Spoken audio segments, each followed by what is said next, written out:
नागेंद्र वर्मा जी। राधा वल्लभ श्री। महाराज जी, आपके चरणों में कोटि कोटि प्रणाम। महाराज जी, मेरा एक संशय है। महाराज जी, हम रुपया ब्याज पर देते हैं, यही काम से हमारा परिवार का खर्च और बाकी सब चलता है, लेकिन अब मन में आपका सत्संग सुन के थोड़ी विचलता आ रही है कि ब्याज का पैसा कहीं हमारे लिए पाप का साधन तो नहीं बन रहा। हमारी बैंक गति क्या के हो? ब्याज से तो लाखों लोगों का जीवन चल रहा है, चलता है। प्रायः जो देखने में आता है कि लाखों करोड़ों लोग बैंक के ब्याज से अपना जीवन निर्वाह करते होंगे, जो कि जिससे धन आदि एकत्रित करके फिर वृंदावन भी वास कर रहे हैं, तो प्रायः बैंक के ब्याज से ही तो चल रहा है। तो ये जो ब्याज की निंदा की गई है, वो पूर्व में जैसे जमींदार लोग होते थे ना, 500 रुपए दिए, 500 का वो ब्याज वापस किया, वो ब्याज के ब्याज ऐसे चढ़ा देते थे कि कितनी बार 500 दे ले और वो मुक्त नहीं होगा। तो इस तरह के जो गलत व्यवहार जनित ब्याज का भाव रख करके शोषण किया जाता था, उसके लिए जैसे बैंक से भी आप कर्जा लो तो वहां भी है, तो आपको उसमें प्रतिशत में होता है ना कि इतने प्रतिशत, हाँ लोन जैसे, या आप बैंक में धन दो तो इतने प्रतिशत आपको ब्याज मिलेगा, ऐसा होता है ना। अगर इस तरह का है, आपका शोषण का भाव नहीं है जो सरकारी विधान से चलता है, तो मुझे लगता है कि चाहे बैंक से ले चाहे आपसे ले, ऐसा नहीं, लेकिन कई लोग ऐसा करते हैं, उनको देखकर मेरे मन में ऐसा भाव आ गया कि कहीं मैं ना पाप में हो जाऊं। नहीं, हमारा जो उद्देश्य था कहने का, अपने गांव में देखा है कि ज्यादा बड़ी रकम तो किसान गरीब आदमी ले ही नहीं सकता।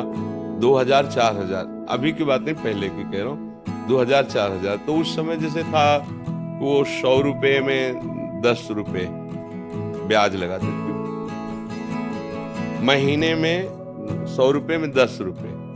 और किसान आदमी, वो तो फसल आएगी, अगर फसल नष्ट हो गई तो अब कहां से बड़ा, तभी तो आप लोग शायद उस कष्ट को नहीं जानते होंगे, जो गरीब हैं, किसान हैं, और उन्हीं से उनका उदर पोषण होता है। अब वो कुछ पैसे ब्याज के दिए और पूरे तो दे नहीं पा रहे, तो कितनी बार वो 500 रुपए पहुंचा दिए, 1000 रुपए पहुंचा दिए, थोड़ा थोड़ा करके, लेकिन वो ब्याजे नहीं, मूल तो ऐसे ही जमा है, फिर उनको उनकी खेती हड़पते, उनको कष्ट देते, वो महान दुखदाई। एक नियम है सरकारी हिसाब से, जैसे तो आप जो प्रतिशत, खुली बात है, इतने प्रतिशत ब्याज इसका है, जहां तक हो सके सौहार्द रख करके उसका सेवा का भी काम बन गया, आपका भी काम चल रहा है। शोषण वृत्ति अगर है तो फिर वो हानिकारक है। शोषण वृत्ति, अब जैसे किसी ने लिया था और दूसरे दिन उसका काम हुआ नहीं और उसी को वापस करने गए, तो उसने पूरा हिसाब लगा के कहा चाहे आज दो चाहे 1 महीने बाद दो, ब्याज तो तुम्हें पड़ेगा ही। अब उसको जो 200-300 रुपए ब्याज के थे बहुत भारी पड़े थे, और बेचारा आके रख लिया। अब जब वो लाही चना कुछ भी पैदा होगा बेचेगा, तो अब वो पैसे लिए थे, काम नहीं हुआ, वो वापस करने गया, अब ब्याज के पैसे उसके पास कहां तुरंत, अब नहीं है ना, अब उसको कई महीने लगेंगे फसल आने पे, अब वो उनका हिसाब बढ़िया बन गया, तो फिर ये हानिकारक होता है।